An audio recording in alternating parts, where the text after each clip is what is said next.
নিজের ঘরে একা শুয়ে রুষার যেন কিছুতেই ঘুম আসছিল না। ও শুধু অয়নের কথাই ভেবে যাচ্ছিল।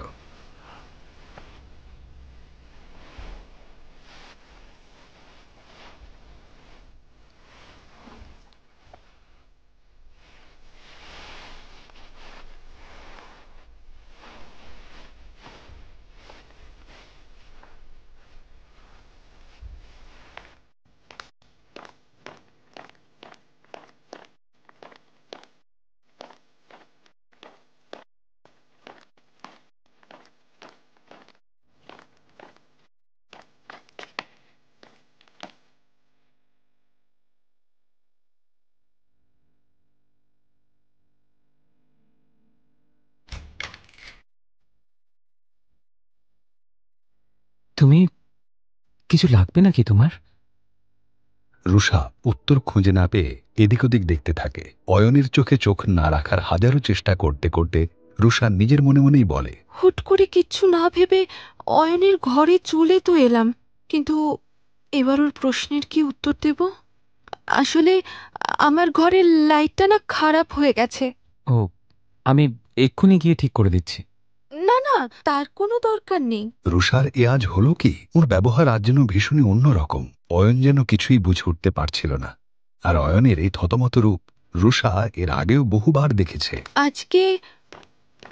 আজ রাতটা আমি এখানেই শুয়ে পড়ছি।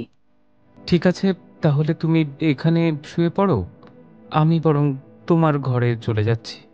আরে, আমার এখানে আসার আসল কারণটা কি ও বুঝতে পারছে না?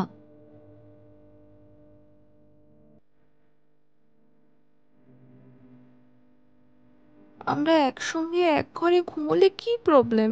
হ্যাঁ, তবে রুষা এখনো নিজের মনে অতটা সাহস জুগিয়ে উঠতে পারেনি যে এই প্রশ্নটা জোরে জোরে করবে। সেজন্য ও বলল, না, দেখো, আমি তোমাকে বিরক্ত করতে চাই না, তুমি এখানেই শুয়ে পড়ো। আরে তুমি বেকার এত চিন্তা করছো রুষা, একটা বাল্ব ঠিক করতে কি এমন কষ্ট হবে? আমি গিয়ে বাল্বটা ঠিক করে দেব, তারপর সোফাতেই ঘুমিয়ে পড়বো। তুমি নিশ্চিন্তে আমার খাটে শুয়ে পড়ো। অয়ন, এসবের দরকার নেই। বাল্বটা ঠিক করতে হবে না? রুষা একেবারে হতাশ হয়ে অয়নকে বলল, রাত্রিবেলা বাল্বের কি দরকার? তুমি শুয়ে পড়ো। Good night.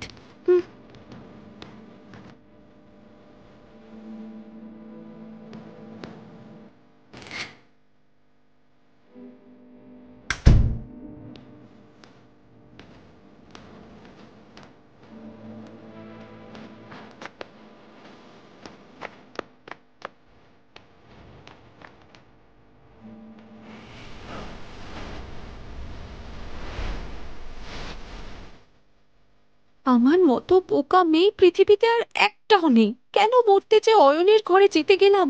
এমনিতে তো আমার সব কথা না বলতেই বুঝে যায়, কিন্তু আজ কি ও আর কিচ্ছুটি বুঝতে পারলো না। আমার এত এম্বারেসড লাগছে যে আজ রাতে আর বোধহয় ঘুমই আসবে না। জানতে হলে শুনতে থাকুন এই গল্পটি শুধুমাত্র পকেট এফএম এ। লিংকটি রয়েছে ডেসক্রিপশনে।